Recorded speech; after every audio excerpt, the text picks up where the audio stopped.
We're headed into the final stretch of this very, very long series. I would say it's probably my longest. Well, no, I shouldn't say that. I think my Resurrection series had about 16 parts, but it will be. By the end of this series, it'll probably be my longest.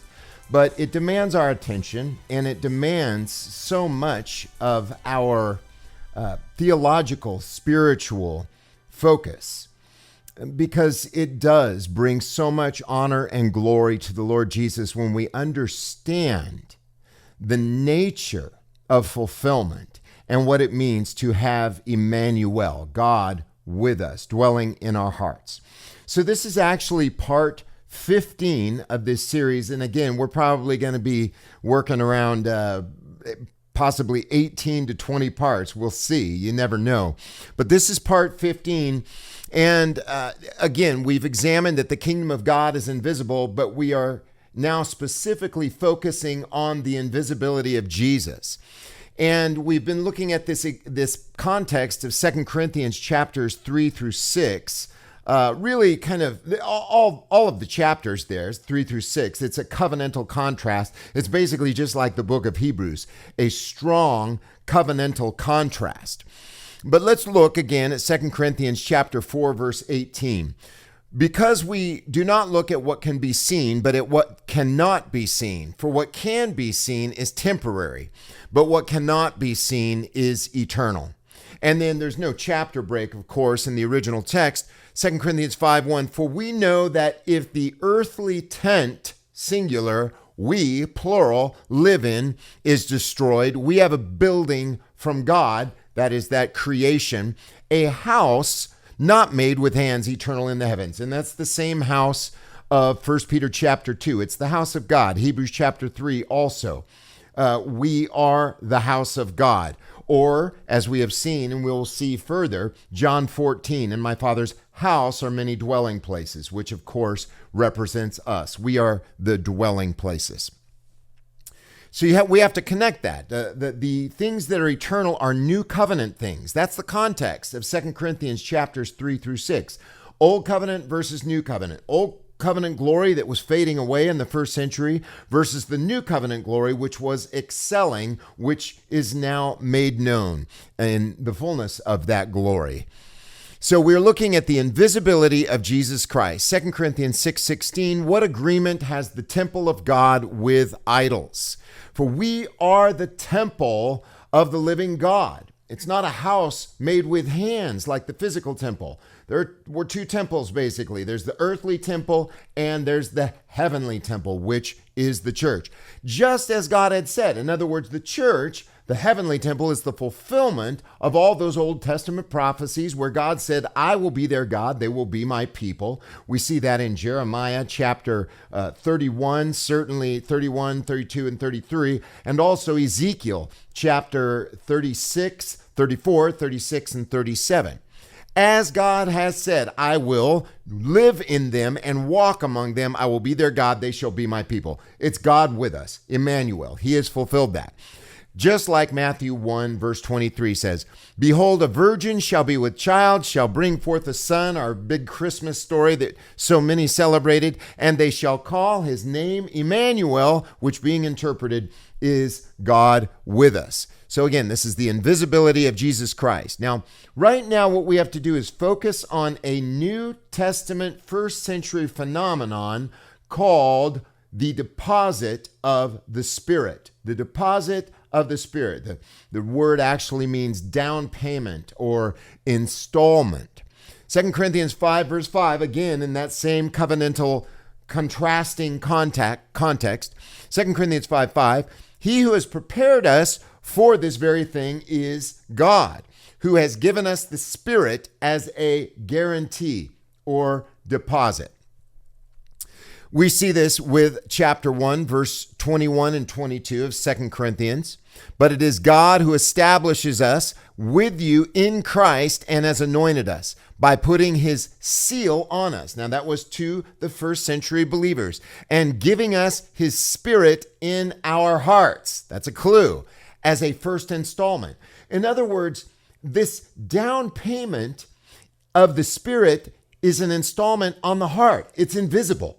It's not visible. So if the down payment is invisible, then certainly the fulfillment of that down payment is also going to be invisible, eternal.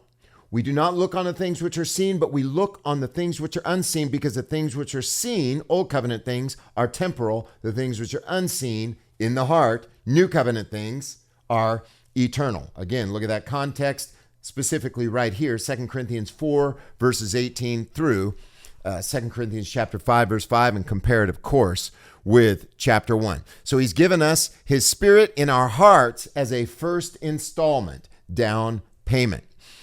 So we see then this comparison of Ephesians chapter 1 with Psalm 16. Why would we compare this? Ephesians 1 says, verse 13 through 14, in him, right? We are in Christ. That's spiritual. It's not seen. It is eternal, spiritual, unseen in the heart. In him, you also, when you had heard the word of truth, the gospel, the good news of your salvation, and had believed in him, were marked with the seal of the promised Holy Spirit.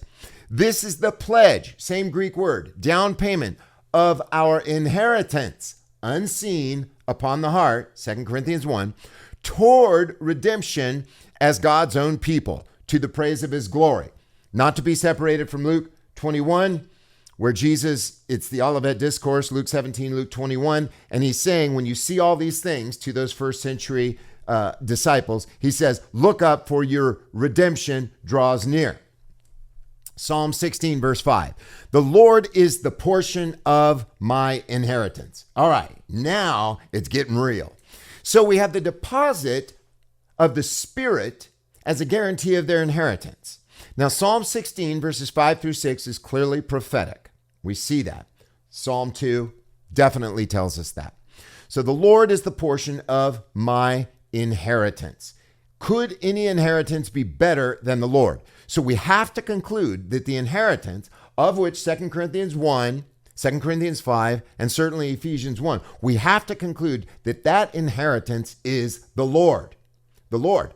Now, when it says this in Psalm 16, that Lord is a spirit in Psalm 16.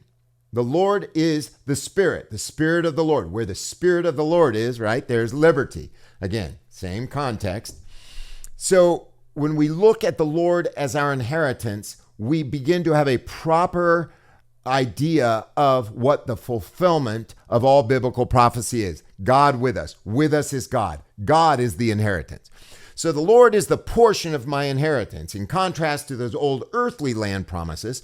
And of my cup, you shall uphold my lot. See that? It's a heavenly country, a spiritual country, a country of the heart, where we are dwelling in him, he is dwelling in us. So we are in Christ, and Christ is in us. The lines have fallen to me in pleasant places. He's talking about measuring lines. So he's just trying to use this old covenant idea of big land, right? Big promises. Stretch out that measuring line. And it says here, the lines have fallen to me in pleasant places. I should say, yea, I have a beautiful inheritance. That is Jesus. This is prophetic. And then Psalm 73, verse 26, my flesh and my heart may fail, but God is the strength of my heart and my what? Portion. Same word, right? That same same Hebrew word. He is my heart, the strength of my heart, my portion forever. Psalm 142, verse 5. And again, these are all prophetic. Jesus said the Psalms speak of him. Luke 24, verse 27 and 44. Psalm 142, verse 5, I cry to you, O Lord. You are my refuge, fortress, rock, refuge, protection, my portion in the land of the living. God is the portion, our inheritance, right? Our land promise, if you will. Lamentations chapter 3, verses 21 through 26. But this I call to mind, and therefore I have hope. They were hoping for this. Hoping. The steadfast love of the Lord never ceases. His mercies never come to an end. What are we really saying when we say that? His mercies never come to an end. They are new every morning. Great is your faithfulness. The Lord is my portion, says my soul. Therefore I will hope in him. They were looking forward. They were hoping. Hope delayed makes the heart sick, but when the desire comes, it is a what? Tree of life. The Lord is good to those who wait for him, to the soul that seeks him. Isaiah said, eye has not seen, nor has ear heard, nor has entered in the heart of man the things which God has prepared for those who what? Wait for him. They were waiting. But Paul says in 1 Corinthians that that's fulfilled. He says, as it is written, eye has not seen, nor has ear heard, nor has entered into the heart of man the things which God has prepared for those who what? Love him. So that is fulfilled now. Those things have entered into our heart. Our eyes have seen. We look upon those things eternal. Our ears have heard. They are fulfilled, the reality in Jesus Christ. It is good that one should wait quietly for the salvation of the Lord. They were waiting for salvation. Go back there. This is Lamentations chapter 3, verse 21 through 26, right? So he associates this portion. The Lord is my portion. Now watch. To those who wait for him, verse 26, it is good that one should wait quietly for what? The salvation of the Lord. So Jeremiah here, the weeping prophet, associates salvation with God being his inheritance. You cannot disassociate those two. That's why the Bible says, you shall call his name Emmanuel, which being interpreted is God with us. He is our inheritance. And you shall call his name Jesus, for he shall save his people from their sins. The Lord is my portion, says my soul, therefore I will hope in him. Deuteronomy 18, we get this idea in type in the Old Testament. The Levitical priests, which by the way, the Gentiles are called Levites in the prophetic fulfillment of Isaiah 65 and 66. The Levitical priests, the whole tribe of Levi, shall have no allotment or inheritance with Israel. Why? They may eat the sacrifices that are the Lord's. Well, what's Jesus say? Eat of my flesh, drink of my blood. No, not literally. He's saying that is what it means. When you have faith in Jesus Christ, you have eaten. You are now fulfilled. Blessed are those who hunger and thirst after righteousness. Whose righteousness? God's righteousness, the righteousness of Jesus. He says, for they shall be filled. We are now filled. Jesus says, whoever believes on me shall never hunger. He who comes to me shall never thirst. That they may eat the sacrifices that are the Lord's portion. But they shall have no inheritance among the other members of the community. Why? The Lord is their inheritance as he promised them. All right. So, that's it for this particular episode. Again, we're working on this portion of the study of the invisible return of Jesus Christ called the deposit. The deposit. This does not apply to us. Why? For we have it all now. But back then in the first century, they only had the deposit, the down payment of the Holy Spirit, which was transforming them from old covenant glory to new covenant glory. Don't misinterpret that in 2 Corinthians chapter 3, verse 18. He says, we all with open face are beholding as in a glass, a mirror, the glory of the Lord, and are being transformed into the same image. What's that image? Christ, the inheritance, right?